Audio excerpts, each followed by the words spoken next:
ओम शांति। 5 अप्रैल 2025 के ईश्वरीय महावाक्य। पहले सुनते हैं मुरली के मुख्य पॉइंट्स। बाबा ने कहा, भाग्यवान बच्चे सबको सुख देने का पुरुषार्थ करते रहेंगे, कभी मनसा वाचा कर्मणा किसको दुख नहीं देंगे। पुरुषार्थ करते करते अंत में जब तुम कर्मातीत अवस्था के समीप पहुँचेंगे तो एक बाप की याद में सदैव हर्षित रहेंगे। कोई मुरझाइश नहीं आएगी। परंतु बहुत ऐसे बेसमझ भी हैं जो याद में न रहने के कारण नाम रूप में फंस पड़ते हैं। बाबा ने कहा, जांच करते रहना चाहिए, कहीं माया हमको धक्का तो नहीं खिलाती। जरा सा घुटका आने से ही खुशी गुम हो जाती है।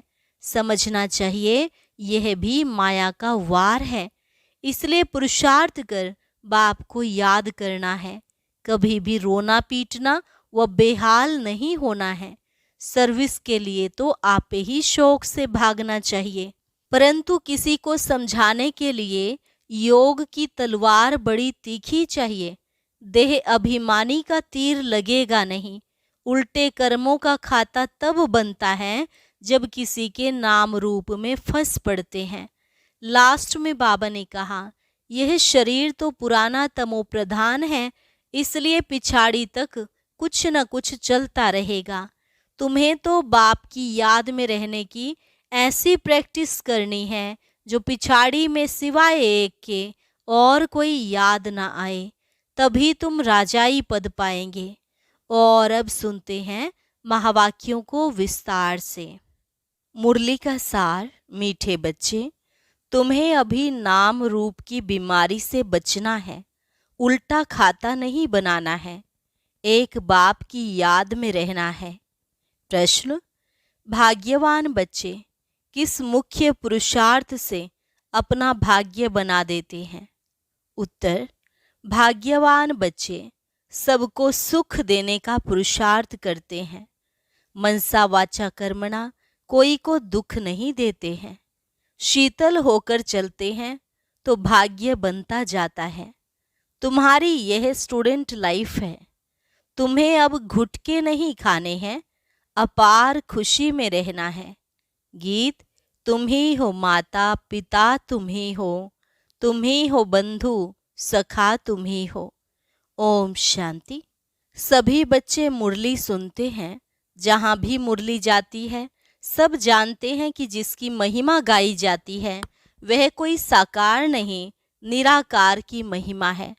निराकार साकार द्वारा अभी सम्मुख मुरली सुना रहे हैं। ऐसे भी कहेंगे, अभी हम आत्मा उन्हें देख रहे हैं।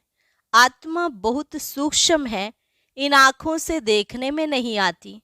भक्ति मार्ग में भी जानते हैं कि हम आत्मा सूक्ष्म है, परंतु पूरा रहस्य बुद्धि में नहीं है कि आत्मा है क्या। परमात्मा को याद करते हैं, परंतु वह है क्या यह दुनिया नहीं जानती। तुम भी नहीं जानते थे। अभी तुम बच्चों को यह निश्चय है कि यह कोई लौकिक टीचर व संबंधी भी नहीं। जैसे सृष्टि में और मनुष्य हैं वैसे यह दादा भी था। तुम जब महिमा गाते थे, त्वमेव माताश्च पिता त्वमेव, तो समझते थे ऊपर में है। अभी बाप कहते हैं, मैंने इसमें प्रवेश किया है, मैं वही इसमें हूँ। आगे तो बहुत प्रेम से महिमा गाते थे, डर भी रखते थे। अभी तो वह यहाँ इस शरीर में आए हैं। जो निराकार था वह अब साकार में आ गया है। वह बैठ बच्चों को सिखलाते हैं। दुनिया नहीं जानती कि वह क्या सिखलाते हैं। वह तो गीता का भगवान श्री कृष्ण समझते हैं। कह देते हैं वह राजयोग सिखलाते हैं। अच्छा, बाकी बाप क्या करते हैं? भल गाते थे तुम मात पिता, परंतु उनसे क्या और कब मिलता है यह कुछ नहीं जानते। आगे गीता सुनते थे तो समझते थे श्री कृष्ण द्वारा राजयोग सीखा था, फिर वह कब आकर सिखलाएंगे वह भी ध्यान में आता होगा। इस समय वही महाभारत लड़ाई है तो जरूर श्री कृष्ण का समय होगा। जरूर वही हिस्ट्री ज्योग्राफी रिपीट होनी चाहिए। दिन प्रतिदिन समझते जाएंगे। जरूर गीता का भगवान होना चाहिए। बरोबर महाभारत लड़ाई भी देखने में आती है। जरूर इस दुनिया का अंत होगा।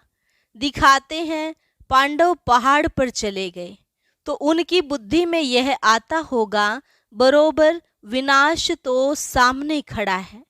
अब श्री कृष्ण है कहाँ? ढूंढते रहेंगे जब तक तुमसे सुने कि गीता का भगवान श्री कृष्ण नहीं शिव है। तुम्हारी बुद्धि में तो यह बात पक्की है। यह तुम कभी भूल नहीं सकते। कोई को भी तुम समझा सकते हो गीता का भगवान श्री कृष्ण नहीं शिव है। दुनिया में तो कोई भी नहीं कहेगा सिवाय तुम बच्चों के। अब गीता का भगवान राजयोग सिखलाते थे तो जरूर इससे सिद्ध होता है नर से नारायण बनाते थे। तुम बच्चे जानते हो भगवान हमको पढ़ाते हैं बरोबर नर से नारायण बनाते हैं। इन लक्ष्मी नारायण का स्वर्ग में राज्य था ना। अभी तो वह स्वर्ग भी नहीं है तो नारायण भी नहीं है, देवताएं भी नहीं हैं। चित्र हैं जिससे समझते हैं यह होकर गए हैं। अभी तुम समझते हो इन्हों को कितने वर्ष हुए। तुमको पक्का मालूम है आज से 5000 वर्ष पहले इन्हों का राज्य था। अभी तो है अंत। लड़ाई भी सामने खड़ी है। जानते हो बाप हमको पढ़ा रहे हैं। सभी सेंटर्स में भी पढ़ते हैं तो पढ़ाते भी हैं। पढ़ाने की युक्ति बड़ी अच्छी है। चित्रों द्वारा समझानी अच्छी मिल सकेगी। मुख्य बात है गीता का भगवान शिव व श्री कृष्ण। फर्क तो बहुत है ना। सदगति दाता, स्वर्ग की स्थापना करने वाला अथवा आदि सनातन देवी देवता धर्म की फिर से स्थापना करने वाला शिव या श्री कृष्ण। मुख्य है ही 3 बातों का फैसला। इस पर ही बाबा जोर देते हैं। भल ओपिनियन लिख कर देते हैं कि यह बहुत अच्छा है परंतु इससे कुछ भी फायदा नहीं।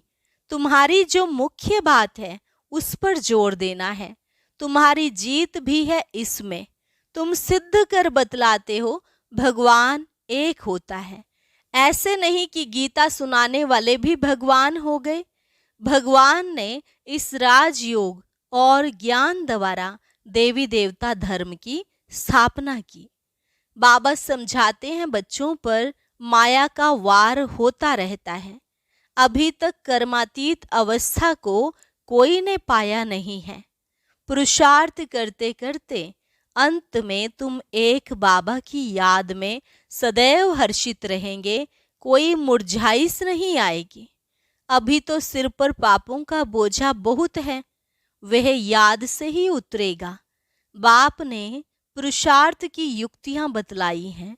याद से ही पाप कटते हैं। बहुत बुद्धू हैं जो याद में न रहने कारण फिर नाम रूप आदि में फंस पड़ते हैं। हर्षित मुख हो किसको ज्ञान सुनाए वह भी मुश्किल है। आज किसको समझाया कल फिर घुटका आने से खुशी गुम हो जाती है। समझना चाहिए यह माया का वार होता है। इसलिए पुरुषार्थ कर बाप को याद करना है। बाकी रोना पीटना व बेहाल नहीं होना है। समझना चाहिए माया पादर जूता मारती है। इसलिए पुरुषार्थ कर बाप को याद करना है। बाप की याद से बहुत खुशी रहेगी। मुख से झट वाणी निकलेगी। पतित पावन बाप कहते हैं कि मुझे याद करो। मनुष्य तो एक भी नहीं जिसको रचता बाप का परिचय हो। मनुष्य होकर और बाप को न जाने तो जानवर से भी बदतर हुआ। गीता में श्री कृष्ण का नाम डाल दिया है तो बाप को याद कैसे करें? यही बड़ी भूल है जो तुमको समझानी है।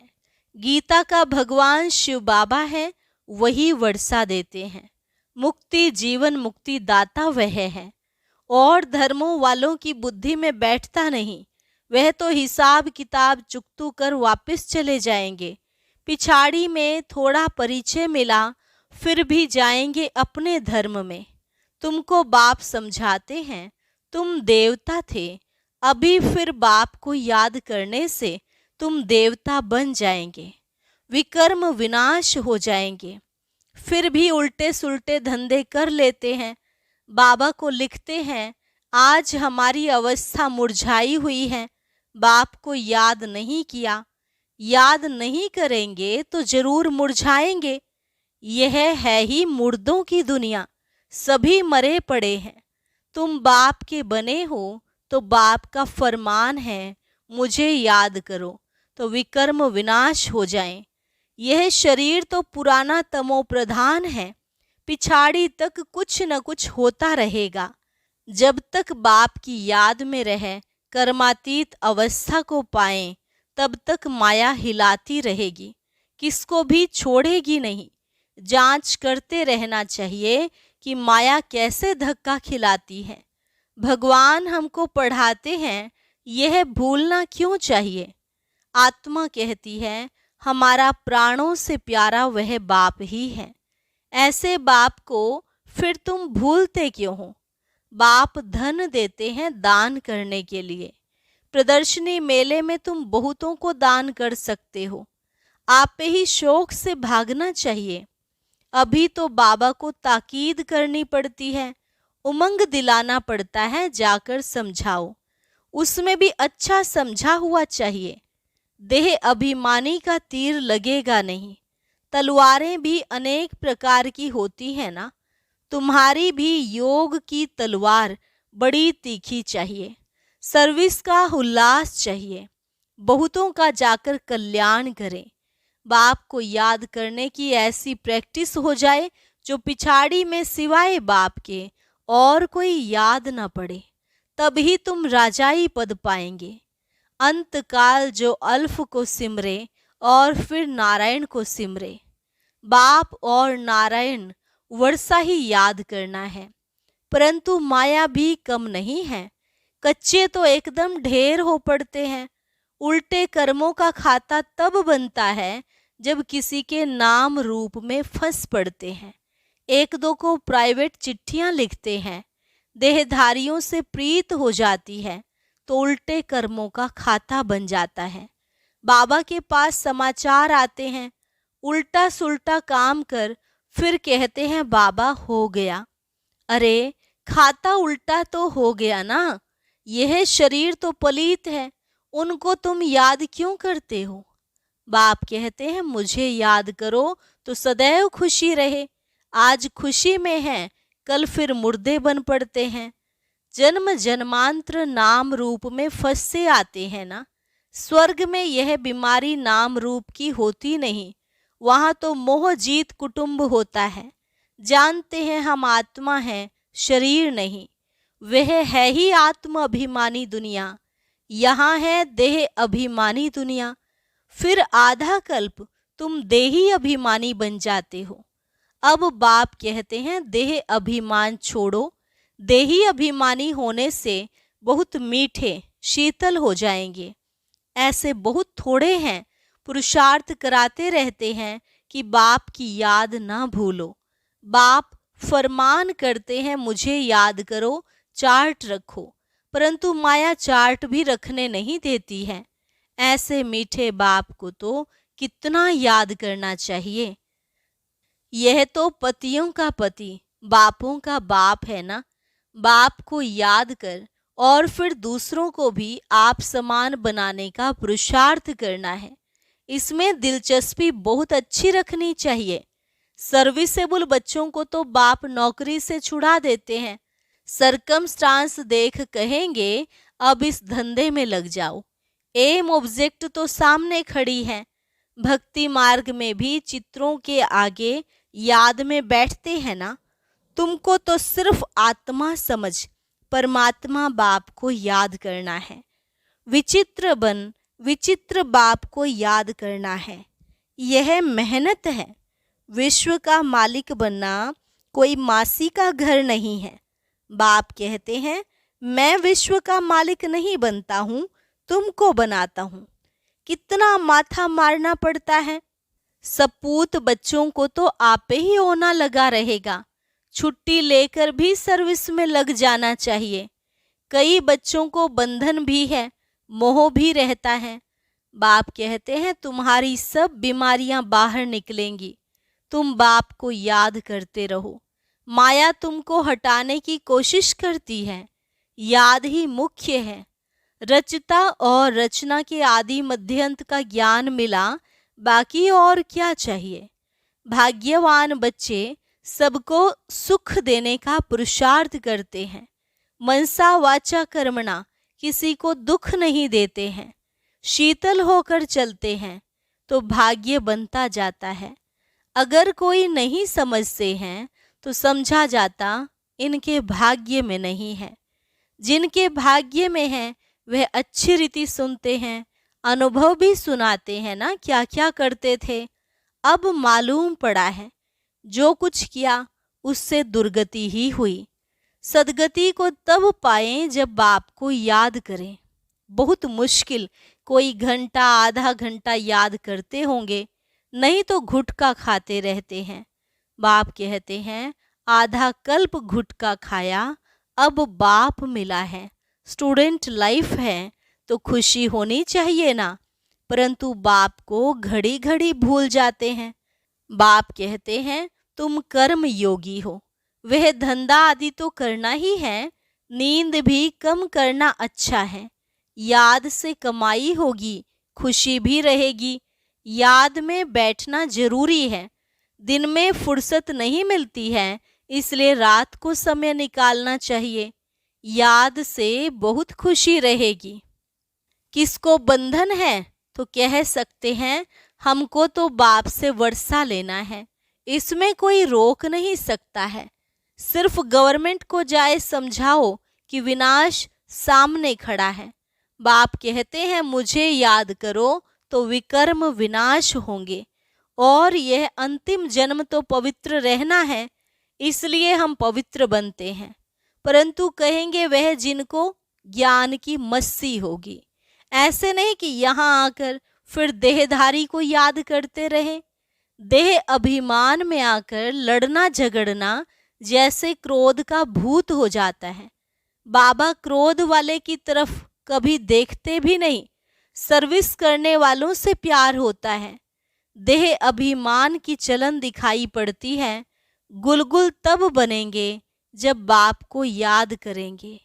मूल बात है यह, एक दो को देखते बाप को याद करना है। सर्विस में तो हड्डियां देनी चाहिए। ब्राह्मणों को आपस में शीरखंड होना चाहिए, लून पानी नहीं होना चाहिए। समझ न होने के कारण एक दो से नफरत, बाप से भी नफरत लाते रहते हैं। ऐसे क्या पद पाएंगे। तुमको साक्षात्कार होंगे, फिर उस समय स्मृति आएगी यह हमने गफलत की। बाप फिर कह देते हैं तकदीर में नहीं है तो क्या कर सकते हैं। अच्छा, मीठे मीठे सिकी लधे बच्चों प्रति मात पिता बाप दादा का याद प्यार और गुड मॉर्निंग। रूहानी बाप की रूहानी बच्चों को नमस्ते। रूहानी बच्चों की रूहानी बाप दादा को नमस्ते नमस्ते, गुड मॉर्निंग। शुक्रिया बाबा, शुक्रिया। धारणा के लिए मुख्य सार। पहली पॉइंट, निर्बंधन बनने के लिए ज्ञान की मस्सी हो, देह अभिमान की चलन ना हो, आपस में लून पानी होने के संस्कार ना हो। देहधारियों से प्यार है तो बंधन मुक्त हो नहीं सकते। कर्म योगी बनकर रहना है। याद में बैठना जरूर है। आत्माभिमानी बन बहुत मीठा और शीतल बनने का पुरुषार्थ करना है। सर्विस में हड्डियां देनी है। वरदान, श्रीमत से मन मत और जनमत की मिलावट को समाप्त करने वाले सच्चे स्वकल्याणी भव। श्रीमत से मन मत और जनमत की मिलावट को समाप्त करने वाले सच्चे स्वकल्याणी भव। बाप ने बच्चों को सभी खजाने स्वकल्याण और विश्व कल्याण के प्रति दिए हैं, लेकिन उन्हें व्यर्थ तरफ लगाना, अकल्याण के कार्य में लगाना श्रीमत में मन मत और जनमत की मिलावट करना यह अमानत में खयानत है। अब इस खयानत और मिलावट को समाप्त कर रूहानियत और रहम को धारण करो। अपने ऊपर और सर्व के ऊपर रहम कर स्वकल्याणी बनो। स्व को देखो, बाप को देखो, औरों को नहीं देखो। स्लोगन: सदा हर्षित वही रह सकते हैं जो कहीं भी आकर्षित नहीं होते हैं। सदा हर्षित वही रह सकते हैं जो कहीं भी आकर्षित नहीं होते हैं। अच्छा, शांति 2024 में ब्रह्मा कुमारी पानीपत द्वारा अनेक भव्य कार्यक्रम आयोजित किए गए, जिनमें माननीय मुख्यमंत्री सहित कई विशिष्ट हस्तियों ने सहभागिता की। इन विशेष आयोजनों की एक सुंदर झलक देखने के लिए ऊपर दिए गए बॉक्स पर क्लिक करें।